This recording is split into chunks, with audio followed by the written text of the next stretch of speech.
Nithyananda Paramashivoham. Nithyananda Paramashivoham. Now, in the same space, let us all enter into one of the most important sessions of our day today, conquering time. This is a very important session. I request all of you to provide your complete listening and let us listen to the session Revelations on Conquering.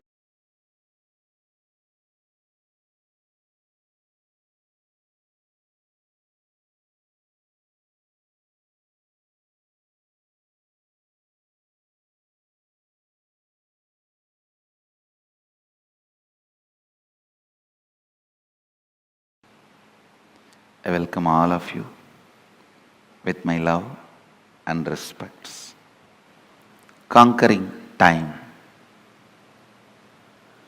First, few basic understandings, few basic truths.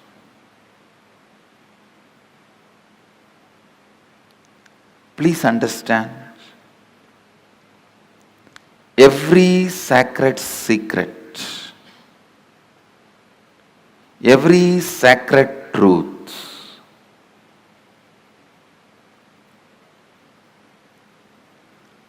I am uttering, every word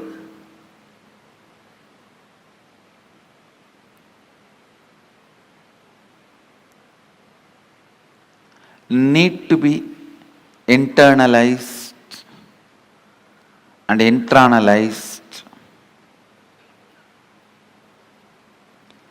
Do not sit with the intellectual tiredness. Usually people have this pattern. Tell us finally what we should do. No, things don't work like that. Please understand.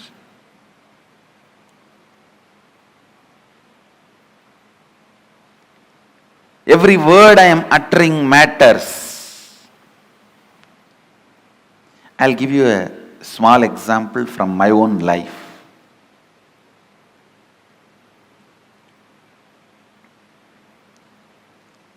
One of my guru, Annamalai Swamigal,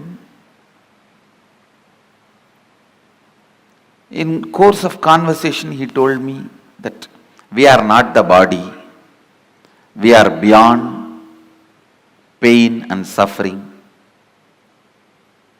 When I was sitting alone and contemplating about it, we are not the body, we are beyond pain and suffering. What does he mean by it?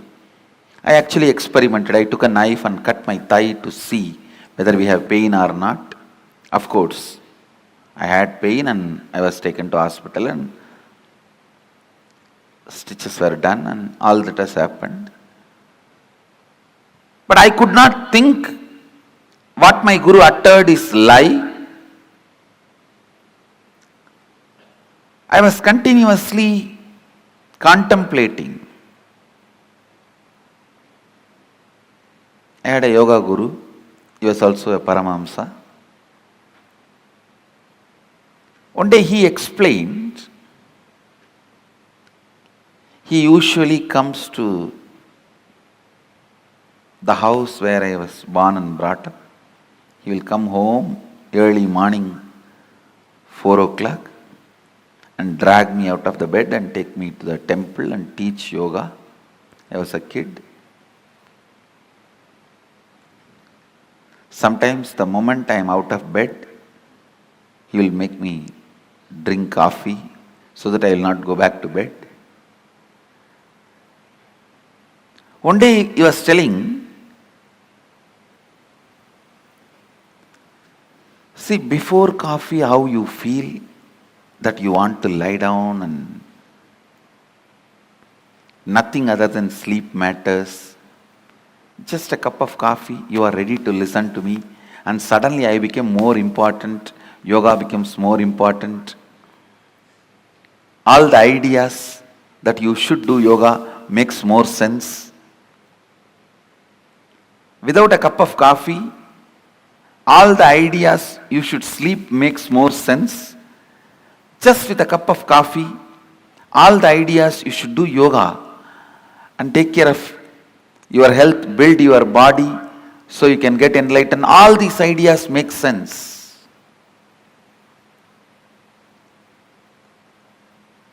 He made a very important statement which I want to translate in English for all of you. He said, the physiological, psychological, neurological effect on you is not you. Please understand. One guru made a statement, you are not the body. The other guru made a statement, the physiological, psychological, neurological effects happening on you is not you. How many of you click with that second statement? Actually, both statements finally mean the same, but the second statement suddenly made so much sense to me. Yes. Please understand. Because I could see my seeking is not just equivalent to a cup of coffee, but a cup of coffee can make such big impact. It can just drive away the sleep, make the whole yoga happen in me with enthusiasm, excitement. So when I was analyzing, cup of coffee cannot be equivalent to my seeking. The first statement I am making, please listen.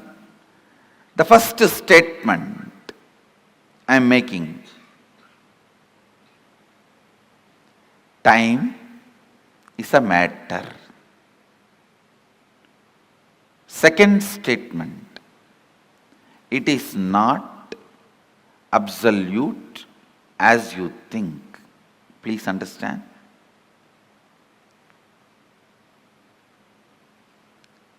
Now I will make these statements into your experience.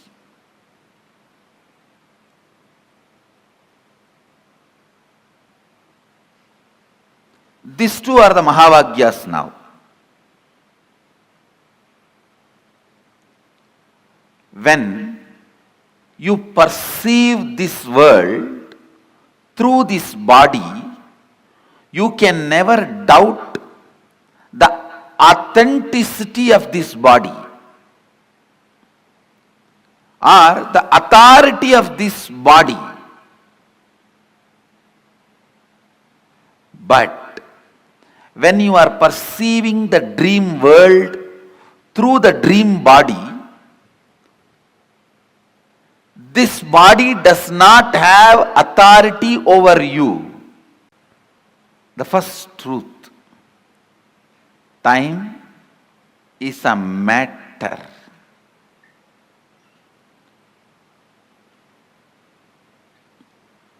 And it does not matter.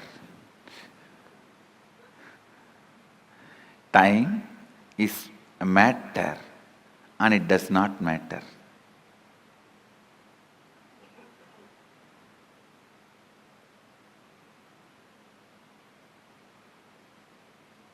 You can manipulate it as you can manipulate your body. Understand? You can make your body big or small with certain practices, diet control. You can manipulate it. You can play with it. Same way, you can play with time. You can play with time. I have seen in my own life. Morning 5 o'clock, early morning 5 o'clock to night 11 o'clock, I'll be sitting with Arunagiri Yogeshwara. I don't know how the sun rises and sun sets, but at night, few hours when I need to be in the house, away from him, I'll move the clock 10 times, thinking that it is not moving, it has stopped.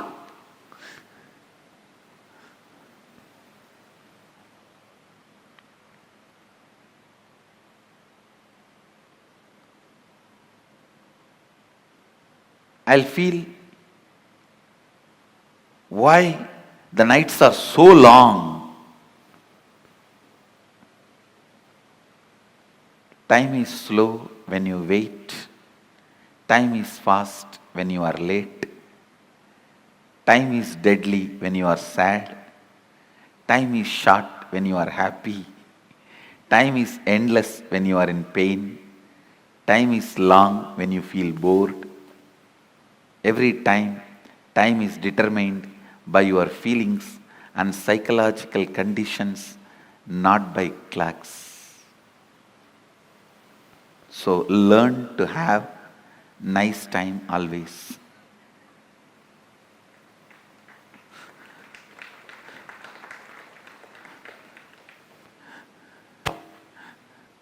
Whatever now I am sharing, most of you may know that ideas, nothing new. But I am trying to set the context so that I can lead you into the deeper understanding, especially the experience to make these understandings permanent.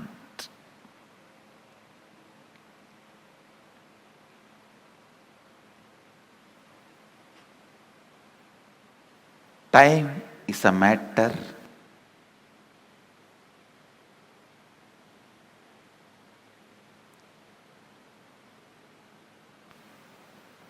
it does not matter.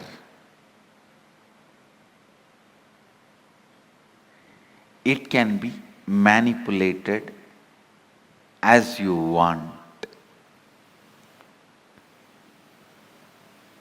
You can play with it as you want. One more understanding I received from Arunagiri Yogeshwara about time. Listen carefully.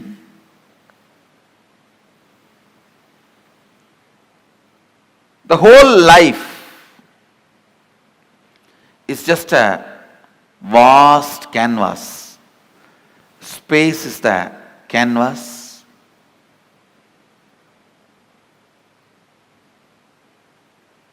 Imagine 200-mile length canvas on which lot of paintings are there. The paintings which you already perceived is called past. The painting you are perceiving is present. The painting you are going to perceive is future.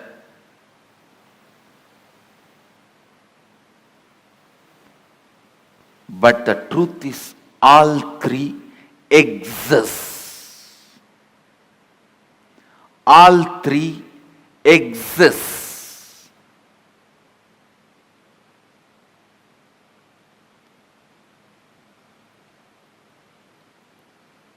Next statement I am making. Please listen. First statement I am making. Past, present, future, all three exist. And the next statement I am making, you can alter all the three. We always think, if all three already exist, how can I alter my future? If it is already existing, how can I alter? Understand? The painting exists does not mean you can't add something to it. Your powerlessness, I can't add something to it, only makes you stop adding. And very important statement I am making now. Not only you can alter the future, you can alter your past. How? We will make. You can alter your past.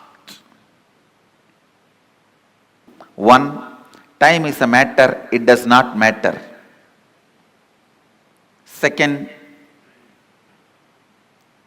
your psychological ups and downs, physiological ups and downs are not you. Next, your past, present, future exists now. Next, it exists now does not mean you are bound by it. You can alter not only your future, even your past. Listen carefully so you can understand. Few minutes. Your experiences with time as perception. Listen, I'll repeat.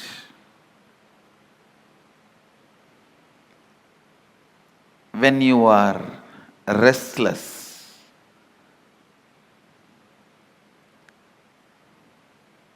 how time doesn't move. When you are sad, time is long. I gave various definitions of time.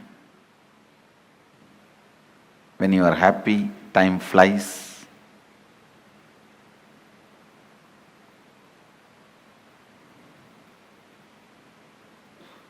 Your experience about this truth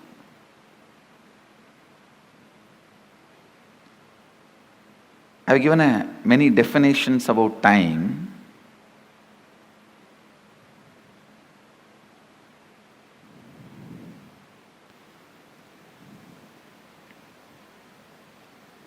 Time is slow when you wait.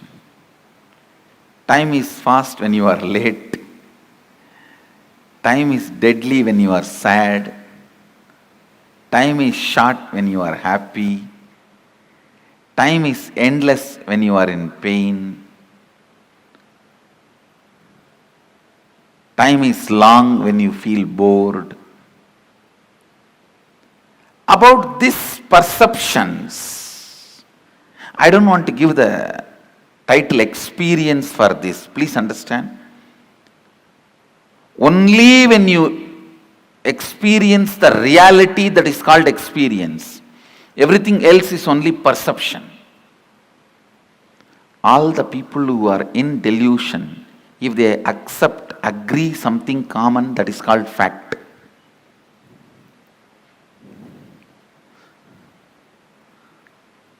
One person who is waking up from the delusion, see something little higher than the common understandings among the deluded people. He sees truth.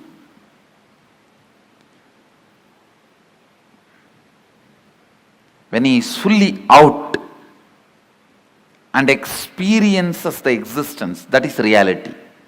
Only for reality I want to use the word experience. You can't use the word experience for anything else. So your perception about time,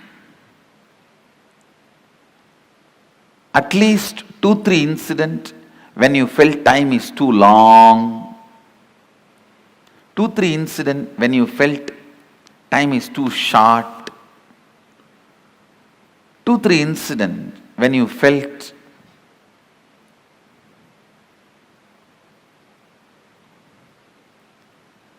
time literally flies. 2-3 incidents when you felt, is the clock, something is wrong with the clock?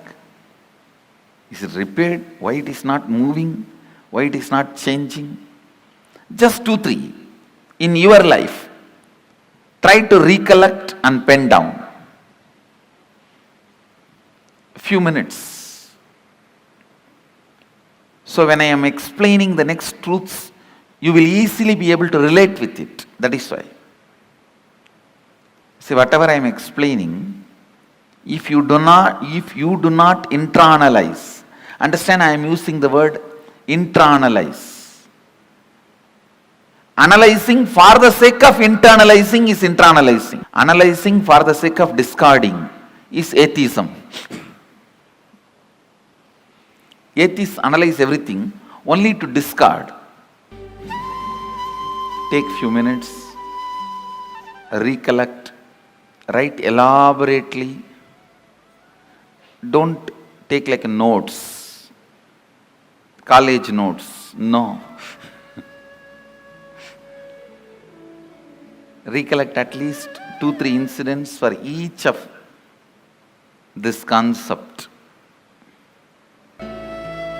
When time was too long, or when time was too short, when time was not just moving.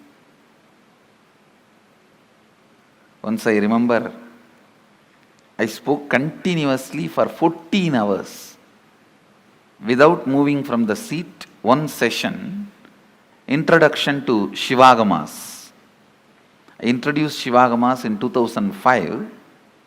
I still remember the old meditation hall, which we used to call that time Devasabha. And I don't know whether you guys will be able to believe, we have a video record. Not a single one went out even for 1, 2, 3 break, no tea, no breakfast, nothing. It's not that I told them to not to move. Like today morning I said, let's have absolute no movement. It's not that. I told them whenever anybody wants to go out, please go and eat and come. I am going to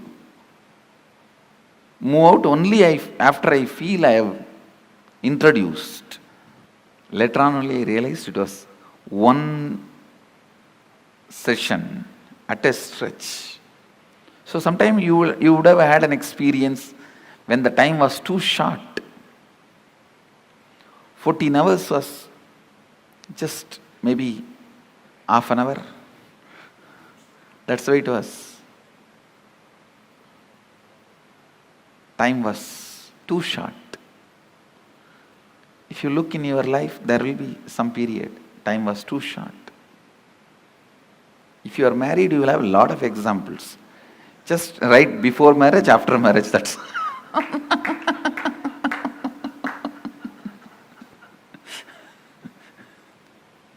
write some incidents when you felt time was too long, some incidents when time was too short, some incidents when time was not just moving, some incident when time was just flying. I had a fortune of meeting a great Paramahamsa. His name was Sundananda Swami. He was from Ramakrishna order in Mangalore. Now he is no more, he left the body. In his room he will have 25 clocks. One will show 8:30, one 9:10, another one 1:30, another one 2:40. Like this 25 different times. I used to ask him, Maharaji, why this is an elderly person. Maharaji, why like this? So many clocks with so many time. What is actual time? He will say, hey, Koka. Koka means in Bengali, small boy. He will say, hey, Koka. Whatever time I want, I will keep that clock as a real time. It was very shocking. And he was head of the monastery where so much need to happen as per the chronological clock. But he was always making everything happen. You may wonder, is it practically possible? For my type of, each one thinks your type is the specific, special type which has no similarity in the planet Earth. Each one of us think that. You don't know about me, Swamiji. You may think, but I tell you it is possible. I'll make it. I'll repeat what you have to write. The strong thought currents, powerlessness, incompletions from the past, which is influencing and driving you into your future. Those powerlessness moments, why you decided to become wealthy, why you decided to become powerful. If it is out of passion, great, no problem. If there is some powerlessness, some incident, incompletion is influencing you, pen down that. Let's catch the influence of the past on your thinking system.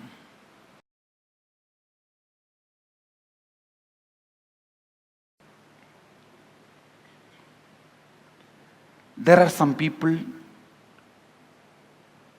by conquering the future, want to change the past. That is called history. When a man wins politically, he changes the whole past. That is history. But by changing the past, changing your future is reality, enlightenment. Listen carefully.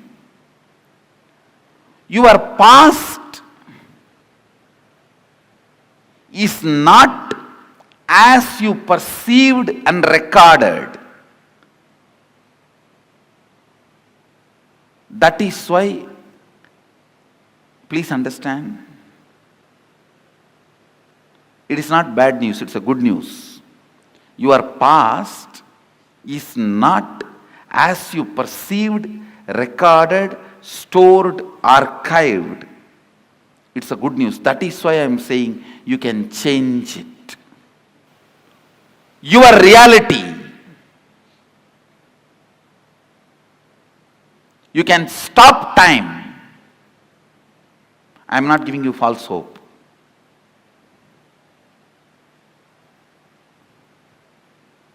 I am giving you a science. But before I help you to conquer the physiological, chronological time, I have to help you to conquer psychological time. This is the first step. Then I can lead you to conquer physiological, then physical. Let me describe what I mean. When I say conquering psychological time, I mean not being affected by the psychological ups and downs, and anything happens in you psychologically does not touch you. I remember beautifully, Arunagiri Yogeshwara asked me, what do you want to become? I said, Sadashiva. He said, that is the only reality. Anything which makes you perceive psychologically, physiologically, neurologically, all that does not touch you. This is reality. I don't know the power with which he said, the way in which he said. I just know that is the truth. From that moment, it is just vibrating in me as a truth.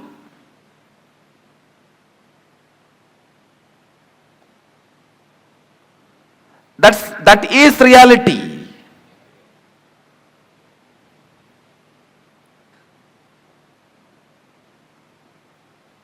Nothing else touches.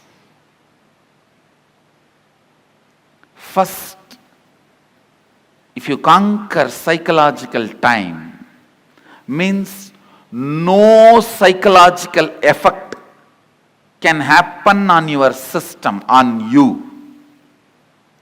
Next is conquering physiological time, means even physiologically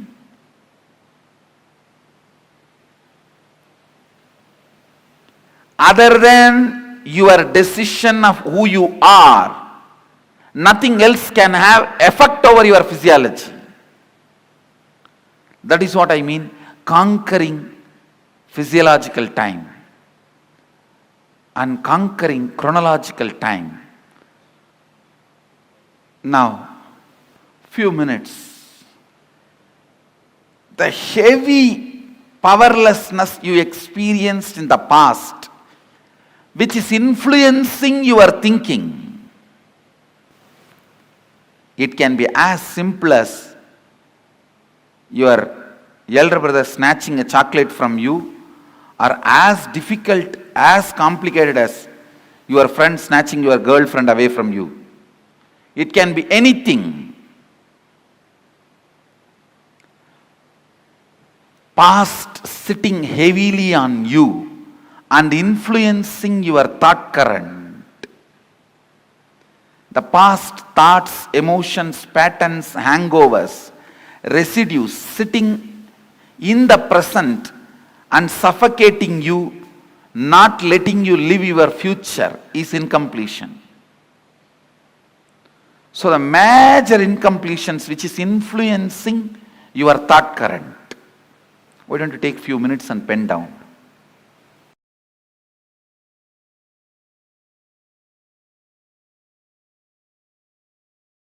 Paramashivoham.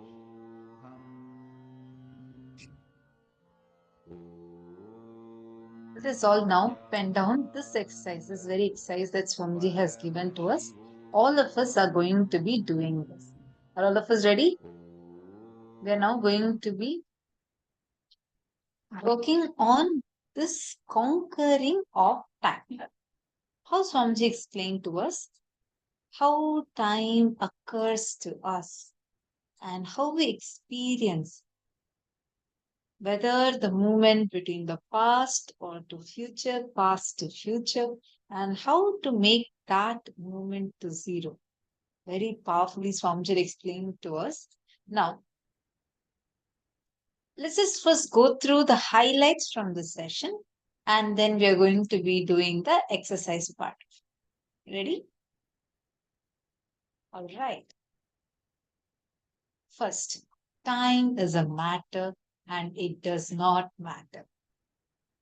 You can manipulate it as you can manipulate your body. Past, present, future, all three exist. Exists now does not mean you're bound by it. You can alter not only your future, even your past. Changing the past, changing your future is reality. So these are few of the highlights from the session. Now,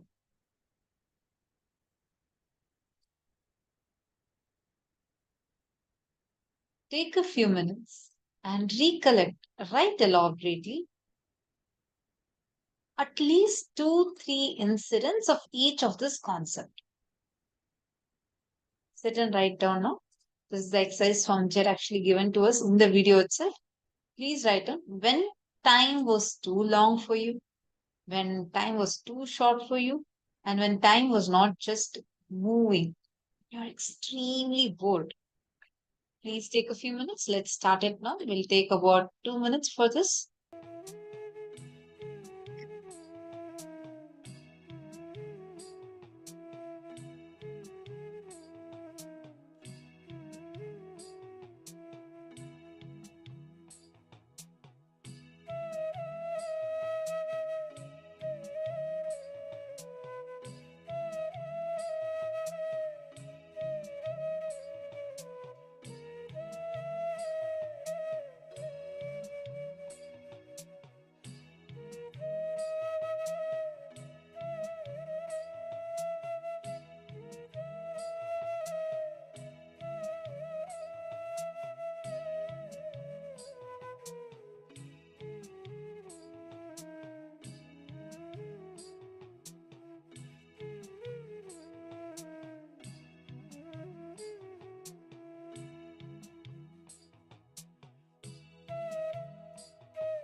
detailed, don't take it like a notes.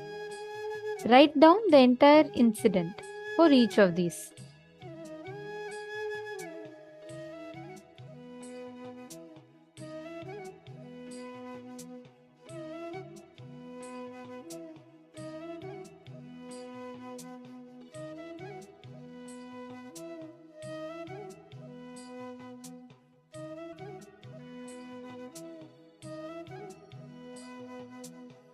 Yes, if you're all done, I request you all to post in the chat that you're done.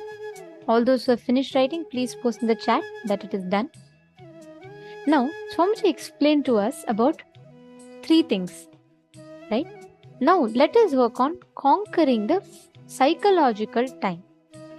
The psychological time means not being affected by the psychological ups and downs. Anything that happens in you psychologically does not touch you.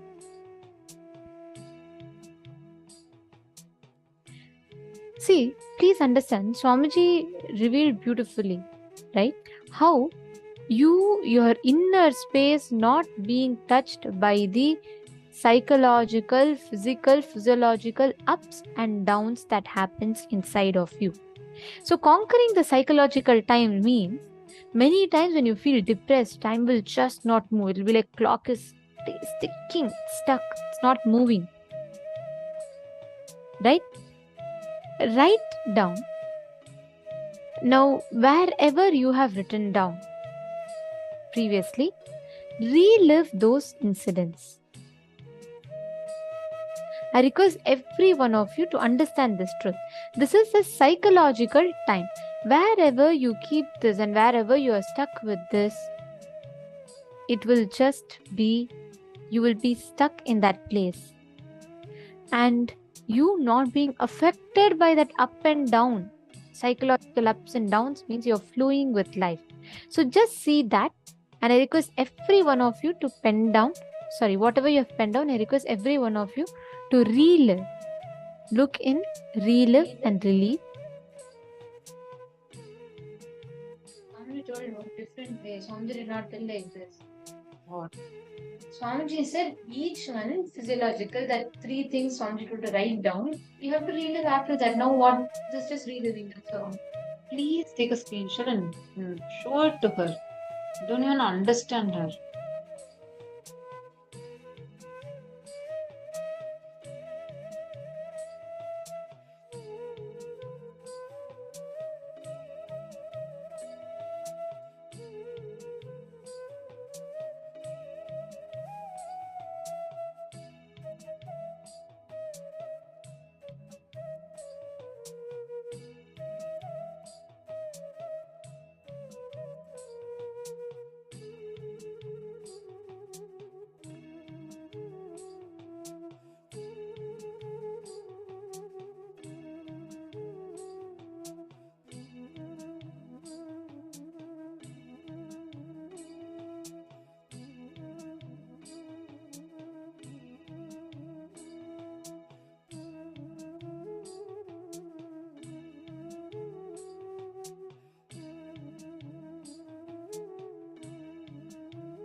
After all of you have finished reliving, let us move to the next step.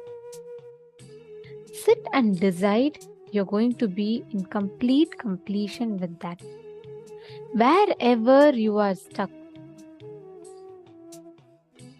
And when you have done the reliving, you will see that the form you are able to remember in which incompletion happened itself will melt down. It will lose its power over you. The way you cognize, the way you understand, the way you experience that situation in itself will change altogether. You all catching it? So when you are doing this completion process, right, when you are reliving and reliving, you are going to be experiencing that complete healing of that incident. Let's say that incident that was there sitting inside of you in the past and it was affecting you. Now, when you relive this incident, you're going to be completely completing yourself, your inner space from that whole rut that you are stuck in. So, your whole incident, the way you remember it itself, will melt in you. Yes, past sitting in present is in completion. That's right, Madhahanananda. Okay. Now, we're going to be entering into the next session. And this is a preparatory session for today's initiation. I request all the participants to please settle down and please come on the camera. Very, very soon we are going to be having darshan. And this is a very important session for the darshan. It is very important to understand this for the darshan.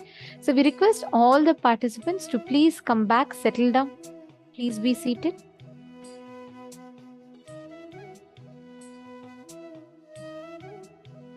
And if you have any of your friends, family members, please invite them. Today we are going to be having a very special initiation.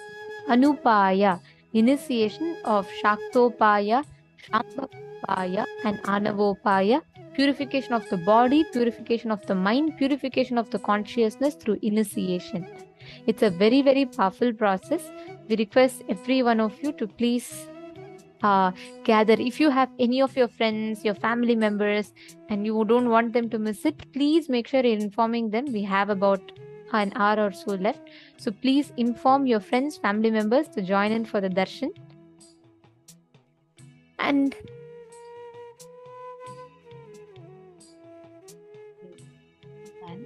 a very important thing. Today's initiation is also going to help us to break free from the time loop, meaning the time, whether the impacts and influences of your past, present, future, which is sitting on you, basically the impact of your past, which is sitting and suffocating your present and not letting you experience your present or manifest the future the way you want. You being free from it. The initiation is going to be really, really powerful. And we request all the participants to invite your family members who would be, who was having some kind of issues with managing time and they are looking to have a breakthrough in this, you can definitely invite them. So it's a very powerful initiation that's going to be there today. And Swamiji explains how through this Anupaya initiation, you will start experiencing the multidimensional activities. Means you will break the barriers of time.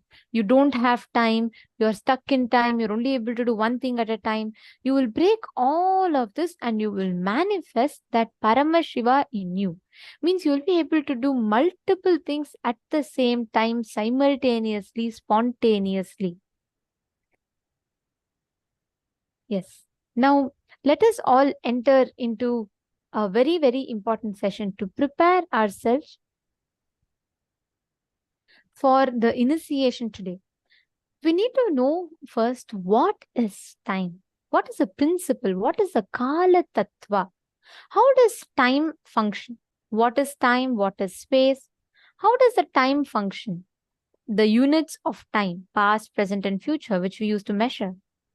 And how do we experience the reality that we see in front of us? How do we transcend time? We're going to be learning about all of this in this session. It's a very important session, so please do not miss. This is a preparatory process for today's initiation, because today's initiation, we are going to be literally settling ourselves into completely purifying our body, mind, being, and to be able to manifest Paramashiva in us. Okay, so now let us all listen to these beautiful revelations from Swamiji, where Swami is going to be taking us through understanding Kala Tattva, how we can exist beyond the 3 units of time.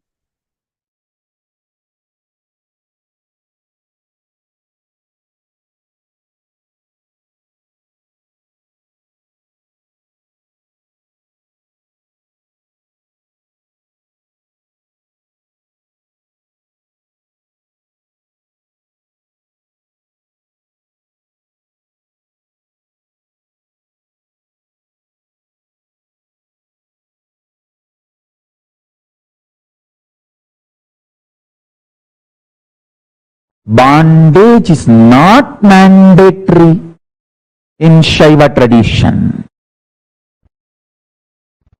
Actually, in the real cosmic spiritual tradition, which is Vaidika Saivam, Shuddhatvaita Saivam, in Vedic tradition, bondage is not mandatory. The unnecessary sanctity granted to the man-made laws is responsible for all confusions. Unnecessary sacredness associated to the man-made laws, unnecessary sanctity granted to the man-made laws is responsible for the confusions, and human beings started believing that bondage is mandatory.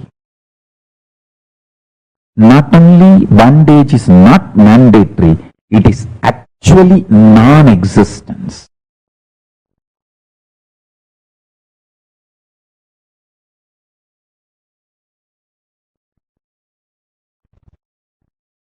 It is actually non-existent. Unconscious human society, irresponsible human beings passing on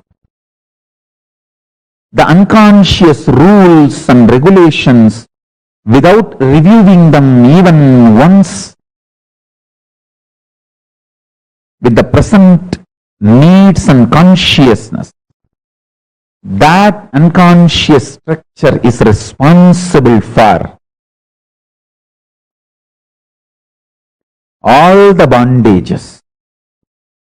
If you understand these principles, Shiva Tattva, Shakti Tattva, Sadashiva Tattva, Ishvara Tattva, Shuddha Vidya Tattva, Maya Tattva, Kala Tattva, Nedi Tattva, Kala Tattva, Vidya Tattva, Raga Tattva, Purusha Tattva, Prakriti Tattva, Buddhi Tattva, Manas Tattva, Ahankara Tattva, Pancha Jnanendriyas, Pancha Karmendriyas, Pancha Tanmatras, Pancha Mahabhutas.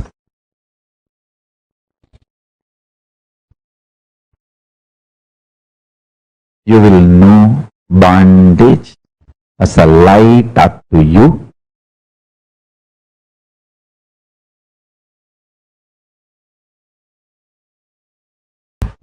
Listen.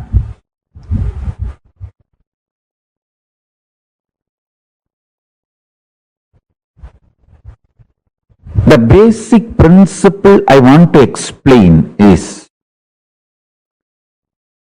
in every aspect of life, all these 36 principles are different aspects of life. Today, I am giving you an example of Kala Tattva, time principle, how the unconscious ordinary human being, how they grasp time. Maximum they are able to grasp only these 3 units of time: earth, rotating itself, making one day. Chandra, moon, going around the earth, making 1 month. Earth going around the sun, making 1 year. Only these 3 basic units of time, unconscious human mind is able to grasp.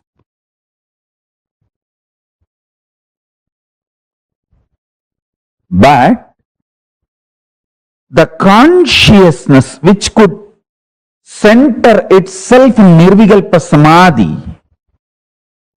superconscious state, finds he is centered in Mahakailasa. This whole Surya Mandala is going around the Mahakailasa, makes the 4th unit of time called Kalpa. Listen. When you don't understand the 4th unit of time, Kalpa,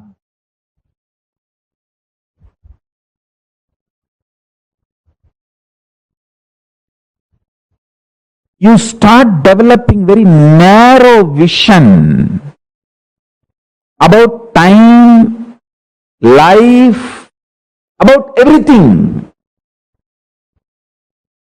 Anyone even intellectually understands the concept of Kalpa, the 4th unit of time, is liberated from so much of fears. I tell you, the permanence of existence, perception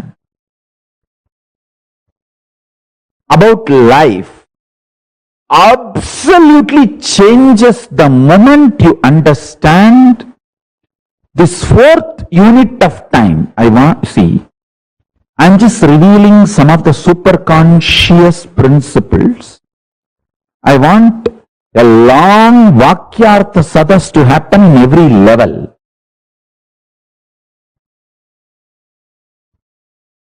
Understand? Because we are agitated, we don't think for a long time, because we don't think or try to understand the multiple units of time. We are just stuck with 3 units of time.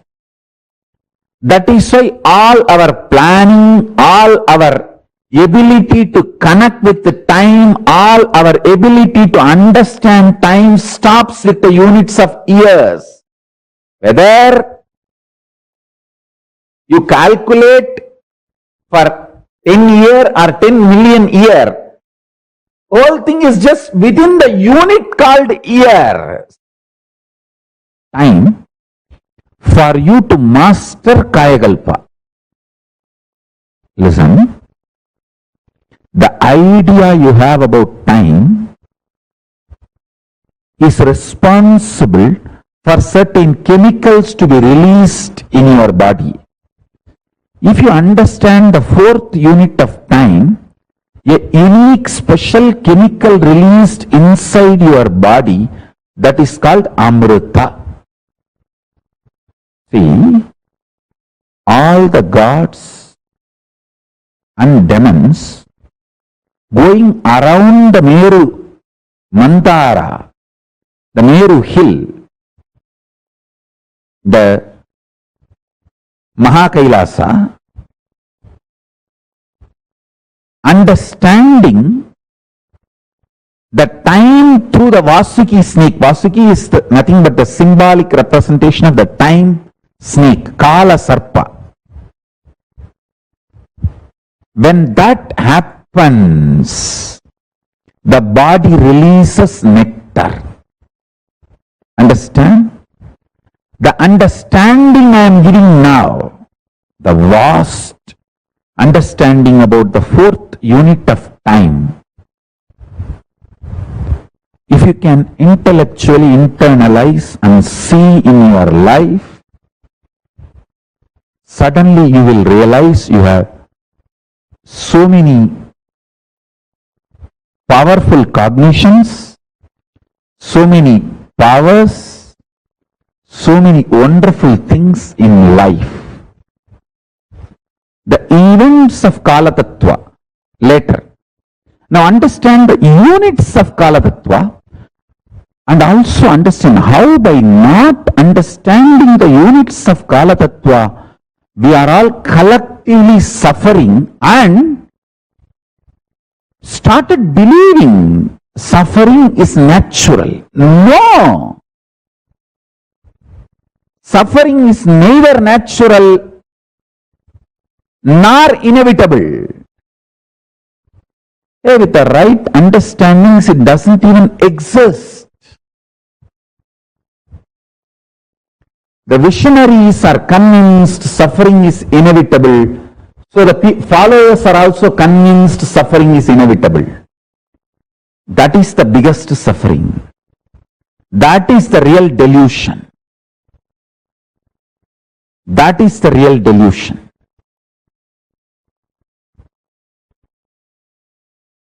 Now, let us look at only the fourth unit of time. The fourth unit of time is cognized by the mind which lives in Nirvikalpa Samadhi. And even if all of you have not achieved the Nirvikalpa Samadhi, if you understand the principles from a person who lives in Nirvikalpa Samadhi and makes that as a lifestyle, you will enjoy all the benefits of the Nirvikalpa Samadhi. For example, Einstein's theory, all of us may not understand, but many benefits derived from that theory, we are all enjoying in our life because we decided to accept his theories.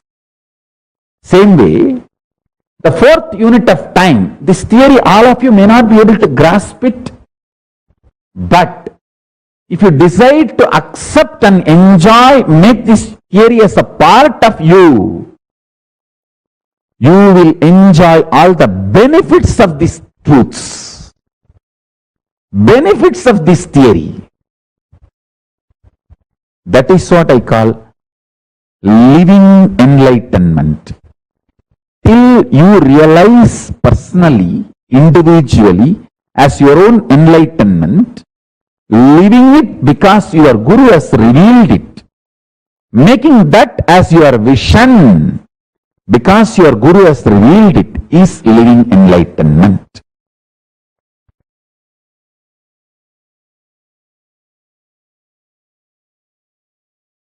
Understand, Guru Bhakti is intense, pure existential energy which can liberate you from all known, unknown, unnecessary delusions. All delusions are unnecessary. All the known and unknown delusions you will be free from. My gurus used to tell, like how you switched, if you switch on, the electricity flows and the fan or the tube light works. Same way, conscious decision to cognize Guru exists as embodiment of God. God is the unmanifest form of Guru. Listen, Guru is the manifest form of God. God is unmanifest form of Guru. Avyakta Swarupa of Guru is Paramashiva. Vyakta Swarupa of Paramashiva is Guru. The manifest form of Paramashiva, God, is Guru, manifest form of the Guru is God. Listen. God is the state of Guru. Guru is the statement of God. God is the state of Guru. Listen. God is the state of Guru. Guru is the statement of God. God is the state of Guru. Guru is the statement of God. Catch this statement and mudra both. God is the state of the Guru. Guru is the statement of God. The unmanifest of the Guru is God. Manifest of the God is Guru. Listen carefully. Decide to cognize. Guru is manifest form of Paramashiva. Paramashiva is unmanifest form of Guru. With this cognition, now sit, I'll give you the ultimate truths to liberate you from all delusions related to time. Listen carefully. Time is endless. Time is endless but not eternal. Time has no beginning, no end, but not eternal. Listen carefully. The world you are experiencing in your dream has neither beginning nor end, but it is not eternal. You enter into that world and come out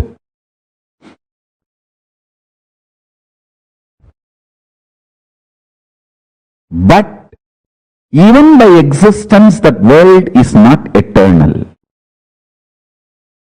Swapna loka, the world you experience in your dream is not eternal. It has no beginning, no end. Its beginning and end are beyond your comprehension, but it is not eternal. Same way, time neither as beginning nor as end. Its beginning and end do not exist as you comprehend something beginning and ending. Same way, it is not eternal. Only Paramashiva is eternal. Everything else is anitya. Sutta Nidya is Paramashiva. The purely eternal, pure eternity is only Paramashiva. Understand? We all have different ideas, visualizations, identification with each of these technical terms. Each of these technical terms like a time, beginning, ending, eternal, ephemeral. We all have some ideas, visualizations. Time is beyond your idea of beginning and ending. Listen carefully.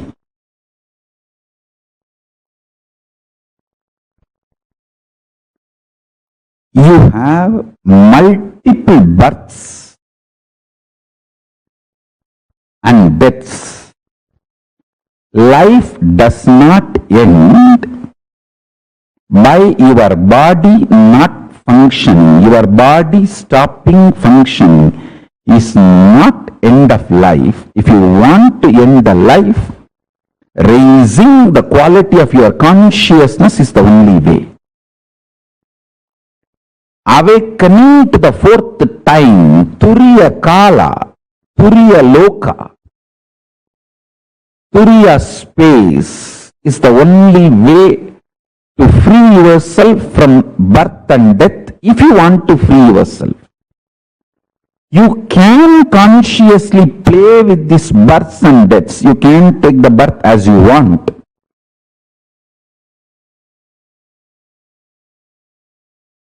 All the planets, spaces where living beings, conscious beings exist, have the capacity to divert, move their galaxies to avoid accidents, unnecessary collisions, or any other dangers. Please listen.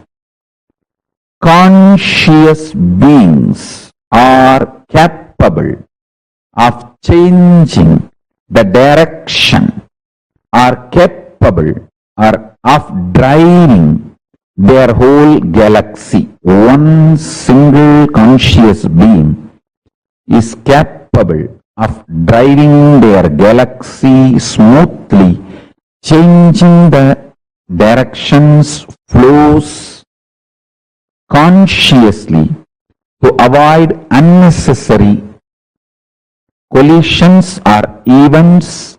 Please understand. So the movements are neither elliptical nor rotational. They are not something very definitive. Because your perception is small, how you always feel earth is flat? Because your perception is small. When your perception becomes large, you start feeling earth is round. Same way, because our perceptions are small, we are trying to give certain shape like a circular or elliptical for the movements of the Surya Mandalas. Actually, there is no rhythmic or permanent movement, shape exists for Surya Mandala. So next, listen. This is the most important revelation. You need to know.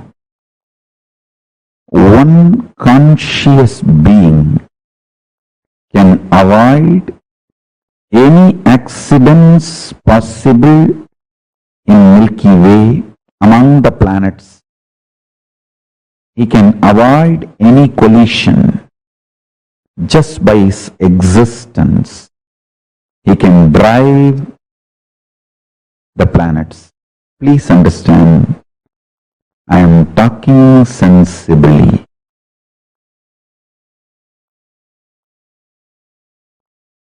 I am talking sensibly, and I am revealing the truths as it is. Just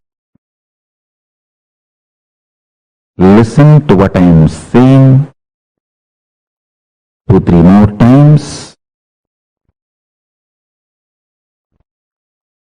and meditate on it. Pray to Kala Bhairava to help you to cognize the truths he is revealing now through this body. So you can be liberated from all the delusions related to time. Please understand.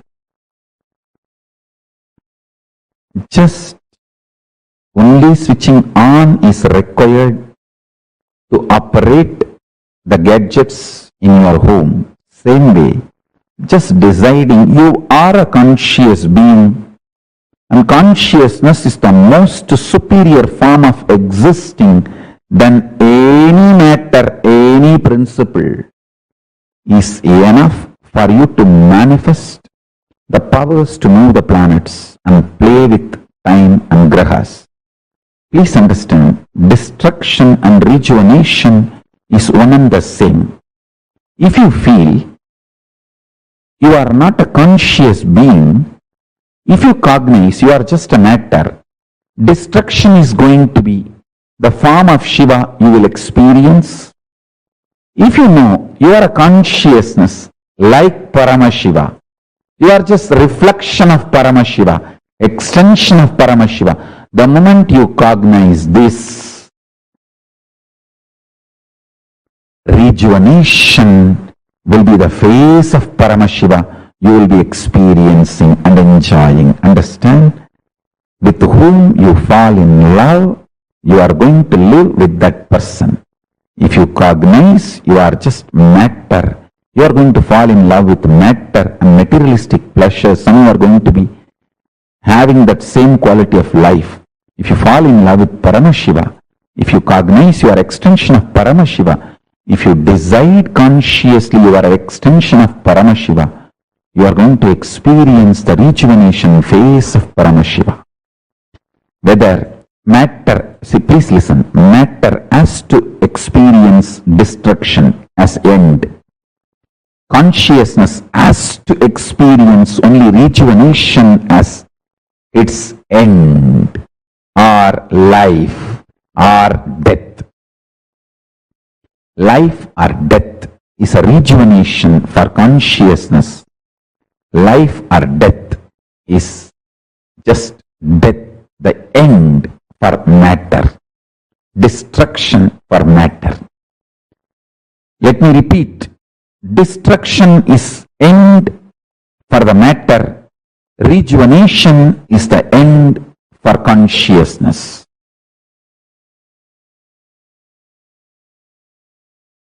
Listen. Time, Kala Tattva, principle of time.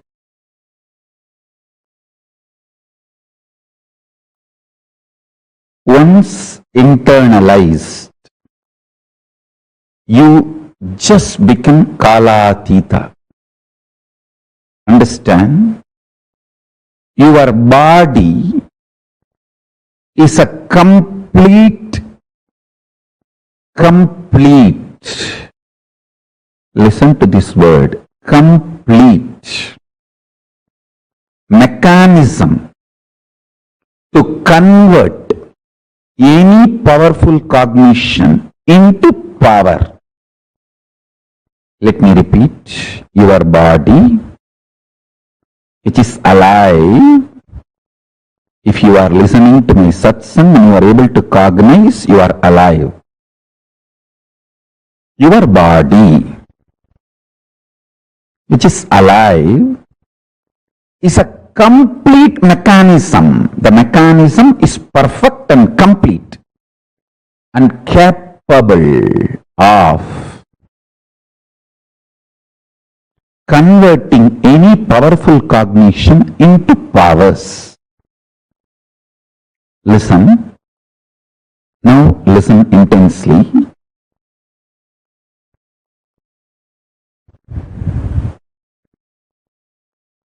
For example, Newton's theory is pure science.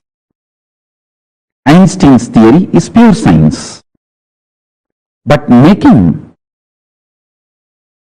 atomic power station, making benefits out of that pure science, making things which will make our life better from pure science is applied science.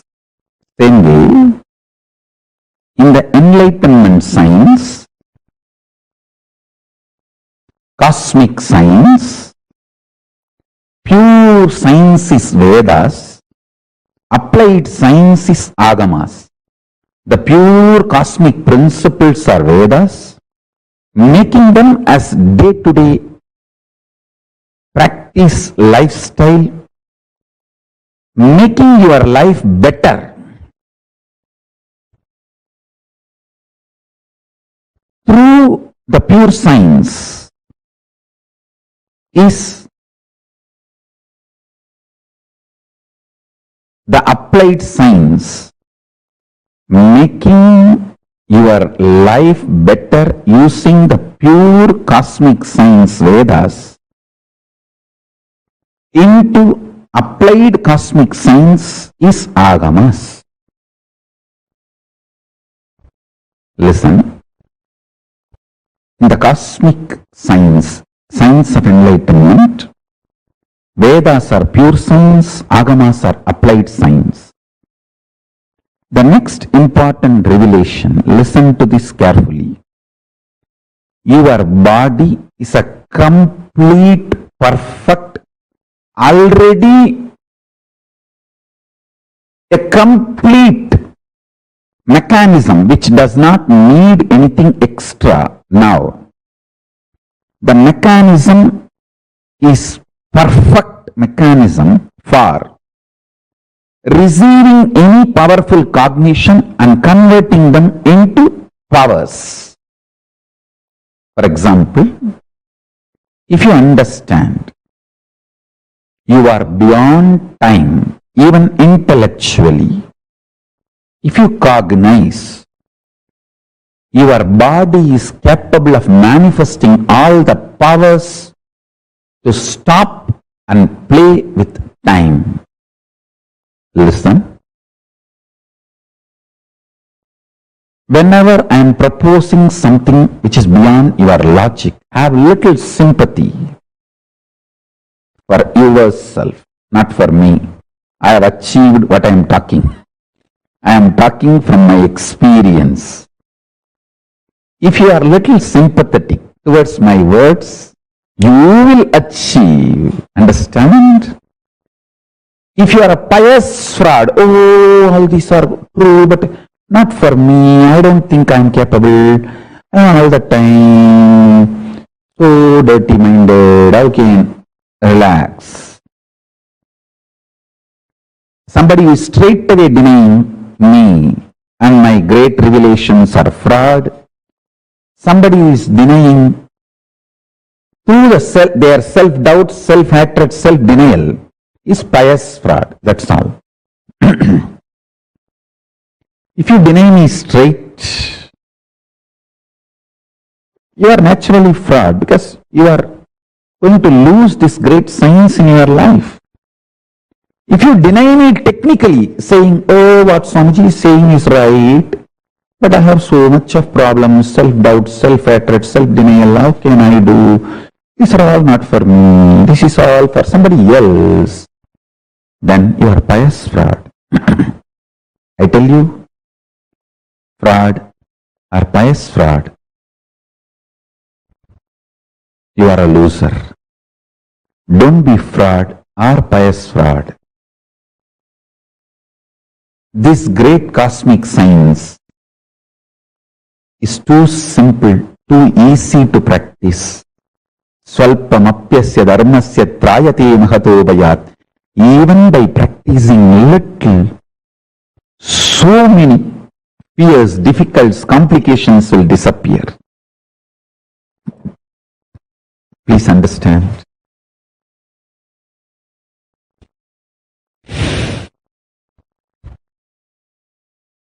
Real enlightenment science is far more superior and powerful. Far more superior and powerful.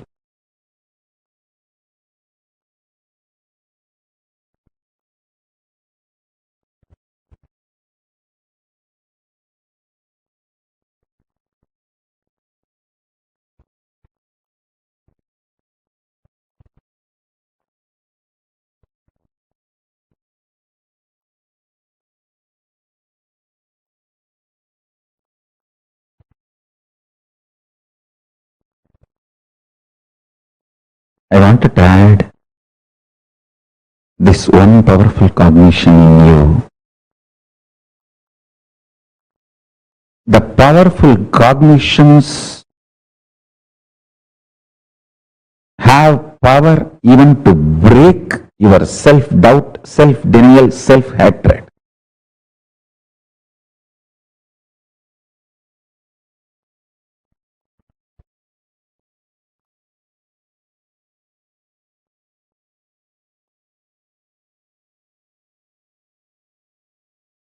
your decision to cognize Guru is the statement of God. God is the state of Guru.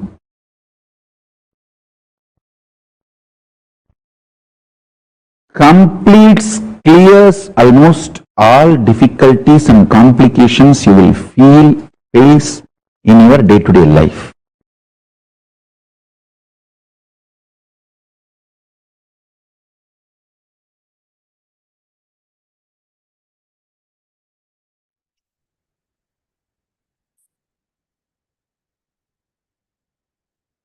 Now, what we all just learned and understood is literally the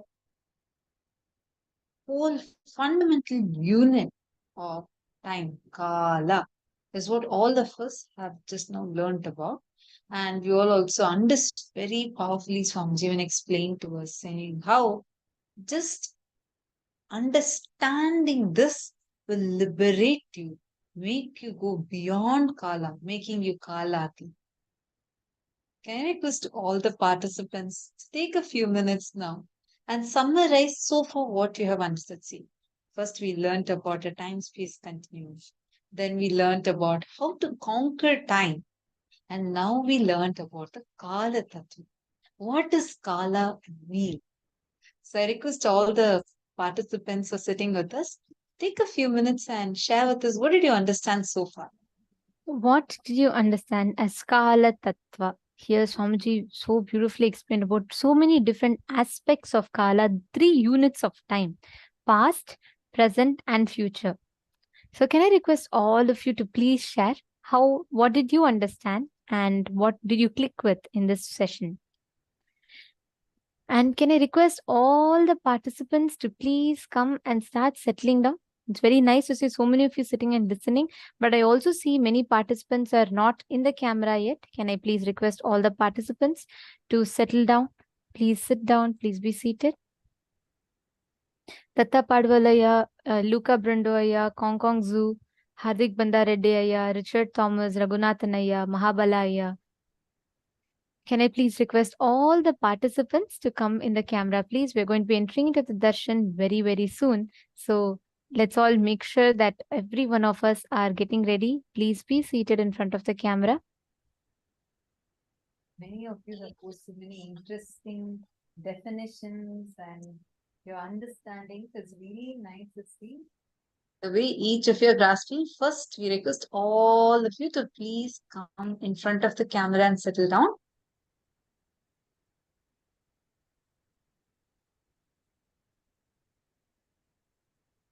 Devi, Guru is a statement of God.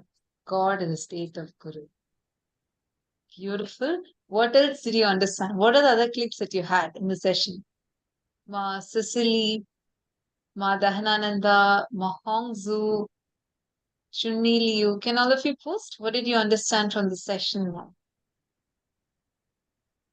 So here we have Prakash Ravaya, Nithyanandam, and very nice to see you and Mars sitting here. And are you both understanding? What are you both clicking with? And if you have any questions as well, you can feel free to ask. You can feel free to post it here.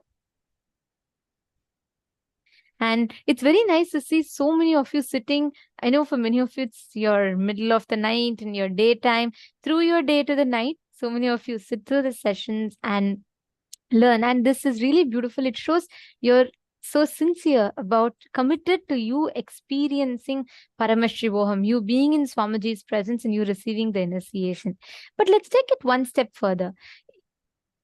Along with you being here, start being participative, start participating more, start involving, start asking your questions, doubts, everything. And that way, the learning will be so much more beautiful and you will start gaining them as experience. I request Rogelio Marx, Chalaya Palanayandiyaya, and Nitya Gangaya, Ben Saunders, Bhupendra Ghoderao, Daniel Aya, Taek Sang, and Zhang Shun Seng, King Sing Wong, Purushot Devatasanaya. Can I please request every one of you to come on camera? Very, very soon, we are going to be entering into the darshan and we will be preparing ourselves to receive the darshan today. And especially today's is a very, very special initiation. Today, for the first time in the all of the Paramashivoham programs that we have had, we're going to have this special initiation. Initiation, also called as Anupaya. And today's initiation, we all learned about time. We learned about what exactly is time, how time is the skin of the cosmos, and we learned about how anything that goes in circular motion is illusion and that cannot touch us or affect us. We learned about Nityatva, Nirantaratva, the seven aspects, how time is, and how the whole cycle of time occurs to all of us. And we learned about how you can conquer time, how you can go beyond boredom and tiredness, how you can stretch and play with time however you want. We learned about what is the unit of time, the principle of time, the Kala Tattva. Now, we are all going to be receiving collapsing time through the power of consciousness as an initiation. Today, all of us are going to be initiated to be able to go beyond the barriers of time. Whether you're stuck with boredom, whether you're stuck with tiredness, you're not able to navigate through, you feel like there are so many things there, but I don't have enough time to do it. We are going to be having one of the biggest breakthrough, transcending time. How just by transcending time, you can go beyond all of these struggles, the basic struggles or the so-called struggles of life, and you can master the dimension of time itself. And along with that, we're going to be receiving a very, very powerful initiation. Swamiji tells beautifully, for you to be able to do multiple things at a time. We all listen to the session where Swamiji is explaining, right? That one, as long as you're bound by this logical time, you will be stuck with the thought current that only one thing at a time we can do. But through this initiation today, we are going to be infused with the energy to experience Paramashiva, Swamiji as Paramashiva, the Nija Avatara.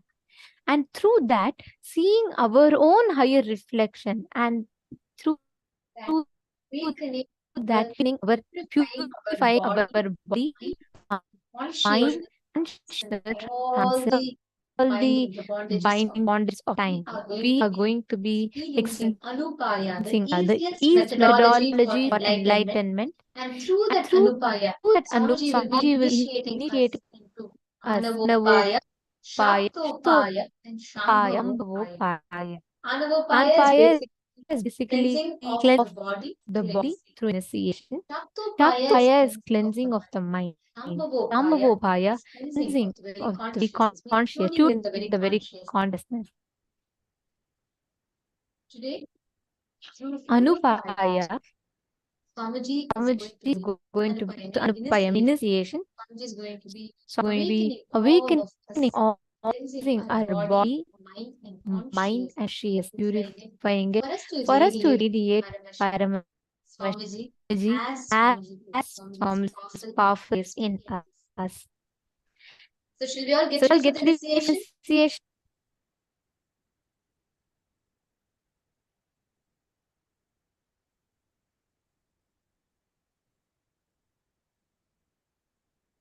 Great. Wonderful. Can I request every one of you, all the participants that are here, to settle down in front of the camera?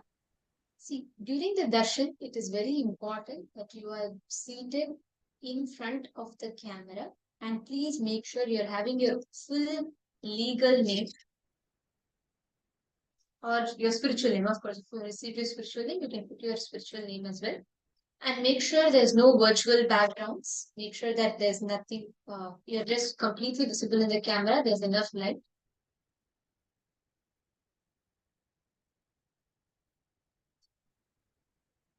Yes.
Nithyanandam? Yes. So the first and foremost thing, today we have a huge boon that all of us have. Last few days, how many of you have been noticing that Swamiji himself answers the questions that are coming from various different social media platforms, or blesses people from the questions that are coming from various different social media platforms. Like Swamiji says, okay, this person from Instagram has asked this question and gives the answer for it, or gives a blessing for it. How many of you noticed it? Who all saw that Swamiji is answering in so many social media platforms, be it Instagram? Mahadevananda is showing me a big thumbs up.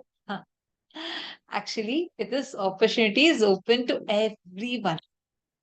All of you can post on the social media platforms, whether it is Facebook or Twitter or Instagram or YouTube. You can go ahead and post it there. If you want your questions, if you want Swamiji to read out your question and answer your questions, you can post it in these platforms. So now how do you post it? So if you go to the Twitter, if you go to Swamiji's official Twitter account, you will find the Paramashivoham post in the Twitter, and you can use the hashtag AskAvatar and tag Swamiji's Twitter account, and you can tweet your questions on the Twitter.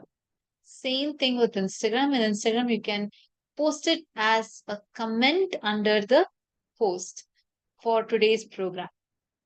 On Twitter, you can put it as a reply, and for Instagram, please put it as a post.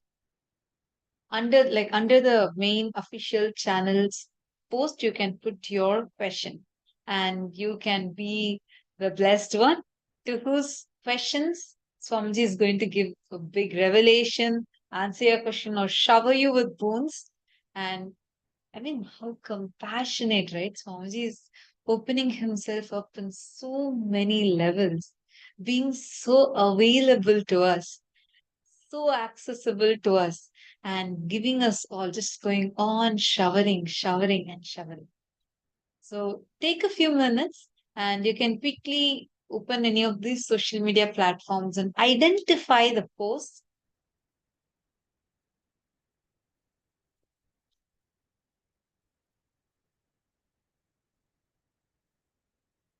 So that you can go ahead and post under that. There are a few steps to prepare yourself for the initiation. The first and foremost is be in front of the camera. Throughout the darshan, do not move out of the camera, because if you go out of the camera, our digital security team would be having to put you in the waiting room. One is for protecting the digital space, and secondly, I should say that's the first and foremost reason, which is you experiencing the Nayana Diksha. What is Nayana Diksha? Nayana Diksha means just by seeing, Swamiji transmits his powers, the spiritual experience to you. How many of you have noticed? Just you would be sitting in the darshan. You won't try any effort, nothing. Suddenly your body will start levitating, or you'll just feel so blissful. Like the bliss just oozes out of you. How many of you have experienced that? Like bliss for no reason. How many of you have had this as experience? Yes. So many of you. Understand that is a sign that you're experiencing the initiation. Means Swamiji is literally transmitting his own inner space to you. That is why so many of you are putting yes, yes, absolutely. Ma Susan, Naina, Devika Rani, Ma Sophia, Helen Gomez, Christine. So many of you have had this as an experience, right? Understand. That is the power of initiation. Literally, Swamiji transmits his own inner space to each one of us.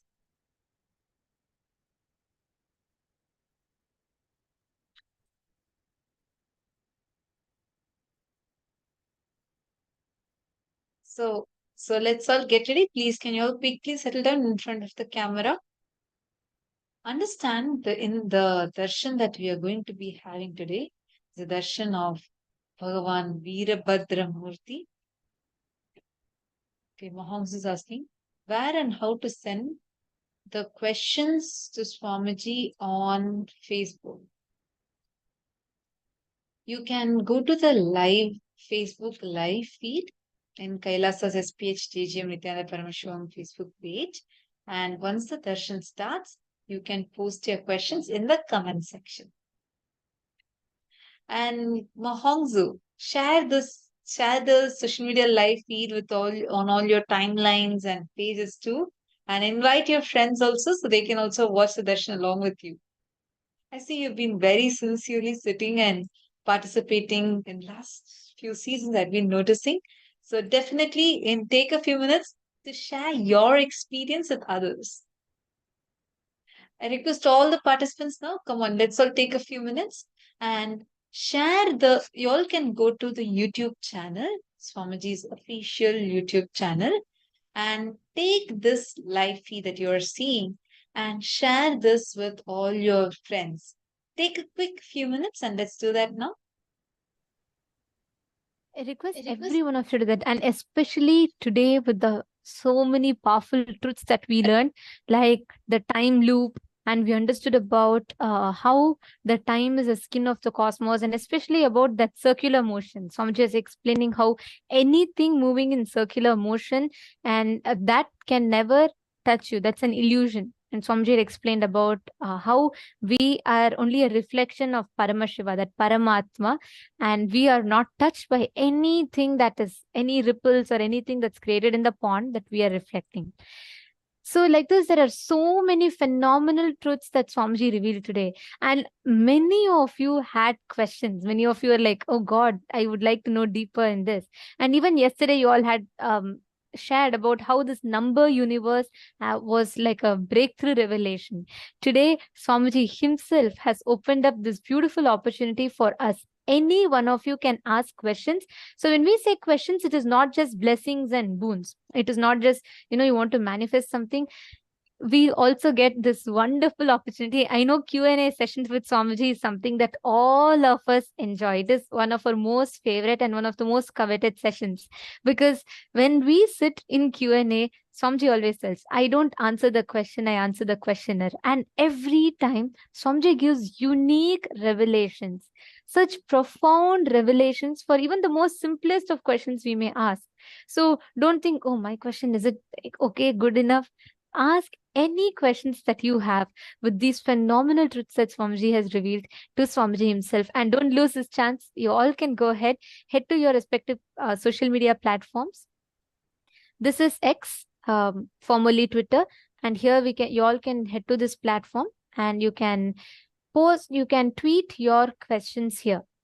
So you all can go ahead to Kailasa's SPH Nithyananda Paramashivam. That is the account. And take a few minutes and quickly go to this Twitter profile. I request all the participants. You can go to this Twitter profile. And if you have not yet started following this account, please make sure that you click the follow button and also click the notification icon. Once you have clicked these two, please scroll down and you will notice a post like this. It says, the Grand Veerabhadra Darshan starting soon.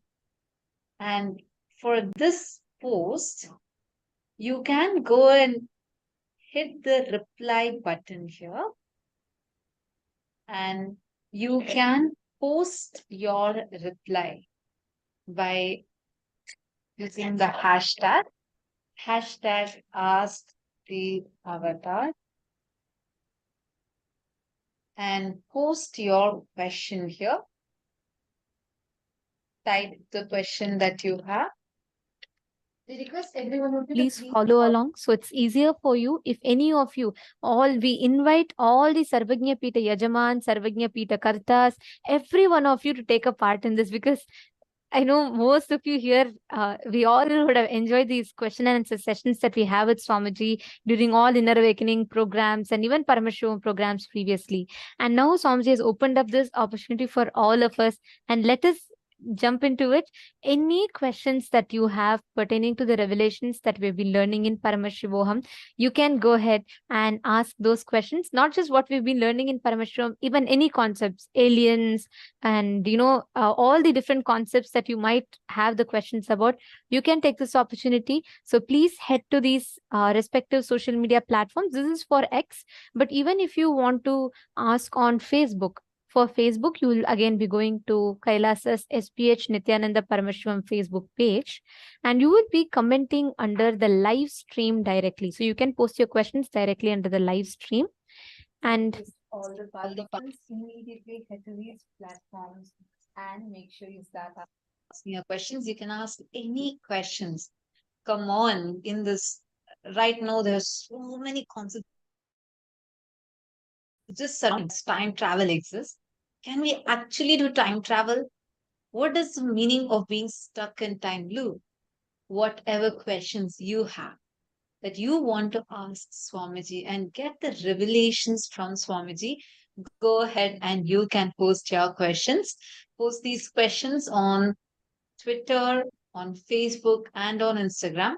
Same way, even on Instagram, you will see a post that has been made on Swamiji's Instagram account, which will say that you can post your questions under here and you can head to the comment section and post your question.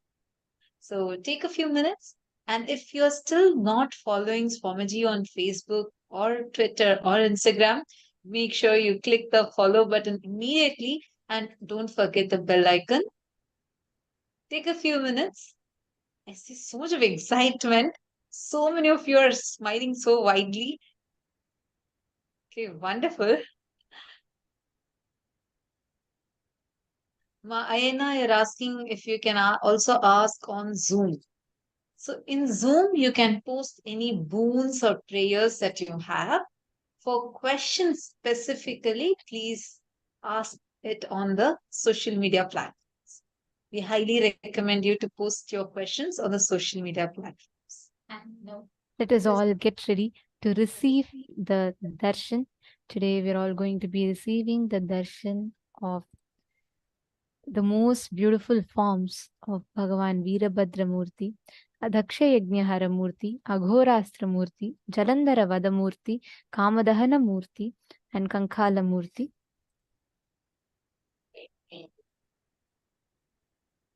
Teshvaghoranurathyanta Dhoshagna Krishna Varnabhag Vyalabhadda Jata Kapala Dalamanditaha Surapigне Kshanotyantam Sveta Damshra Samanvitaha Chandrachudo Vishalasyo Naga Yagnopavitavan Mahakayo Mahadamshrir Kinkinniravasंयुतः महाशूलाग्रसम्प्रोत महासुरविनाशनः खड्गखेटधनुर्बाण मुण्डकः कालशक्तिधृत् वराभयकपाला हि पाशाप्रासदगदाकरः दंष्ट्रे द्वे कीलनिर्याते वक्त्राग्रे भीषणे सिते स्वसेना रक्षको नित्यं परसेना भयङ्करः vary प्रयुक्तकर्मघ्न सर्वव्याधिनिवारकः सर्वदोषविनाशो तु समर्थो भक्तवत्सलः. This deity is black in color. His head is with locks, matted hair tied up with snakes. He is adorned with a garland of skulls. His eyes are mixed with color of yellow and reddish brown. His face appears with whitish large teeth protruding on two sides of the mouth. His matted hair is adorned with crescent moon. Being with a broad face, he is wearing snake as a sacred thread. He is with a huge body, large damshra fang-like teeth. He is adorned with a waist ornament furnished with the tinkling bells. He is holding a trident, the tips of which have been pierced into the body of a great demon, Asura, killed by him. He is holding his hands in weapons such as sword, shield, bow, arrow, severe head, and the lance, boon giving, and the fear dispelling mudras. The skull, noose, and the barbed missile and mace. The two sharp, long fangs, which are white and dreadful, appear like protruding nails at the front of his mouth. He always remains as a protector of his own troops and as a one who inflicts terror and fear upon the troops of the alien forces. He is a destroyer of the magic spells and the heinous contrivances imposed by the enemies. He is capable of warding off all sorts of diseases and harms. He is efficacious, nullifying and all kinds of sinful acts and danger, and he is always compassionate towards the devotees. Now, let us all get ready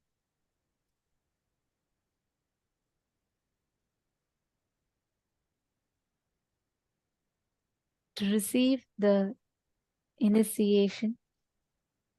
And all of you today you all can even keep another device open and ask questions in all the different platforms. You can ask on Facebook, you can ask on Twitter, you can ask on Instagram, you can ask in any of these platforms and ask in all of these platforms. And Swamiji will be addressing.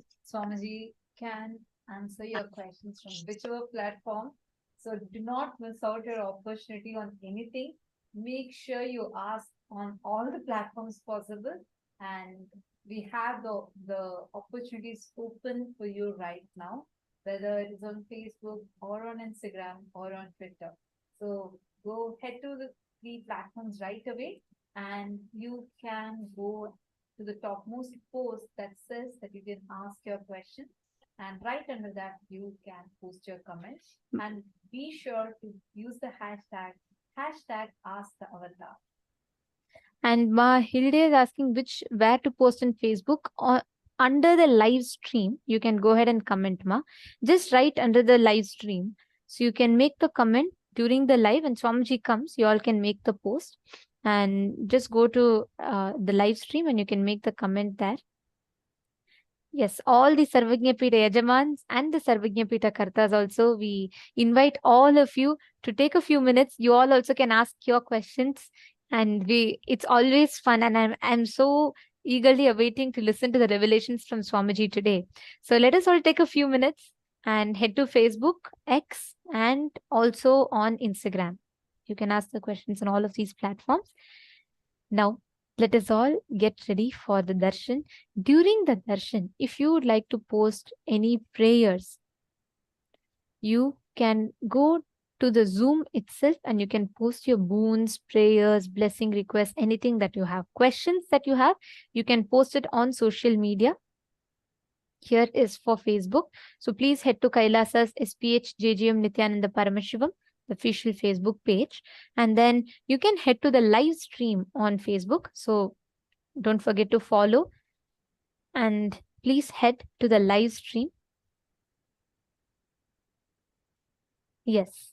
And right under the live stream, you can like it, share it, and right below that, you can comment your question under the live stream. So whatever questions that you have, this you can do it right after Swamiji comes, and start commenting. And you can ask on Facebook, X, Instagram, all three platforms. Swamiji will be seeing any of this platform, and Swamiji could take the question. So yes, you all can ask on all of these social media platforms. Now it's time. Let's all get ready. Prepare ourselves to receive the darshan.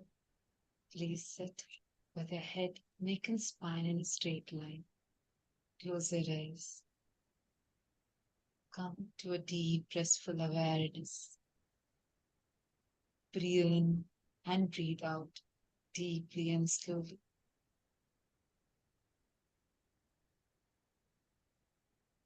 Close your eyes.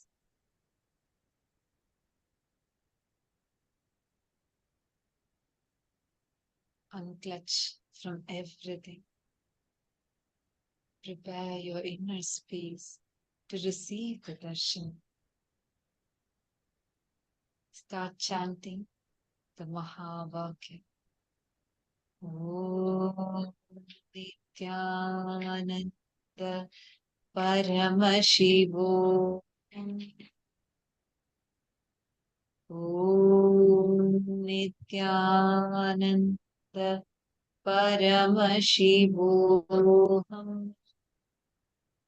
Intensely chant the Mahavakya. Om Nithyananda Paramashivoham. Om Nithyananda Paramashivoham. Om Nithyananda Paramashivoham. Om Nithyananda Paramashivoham.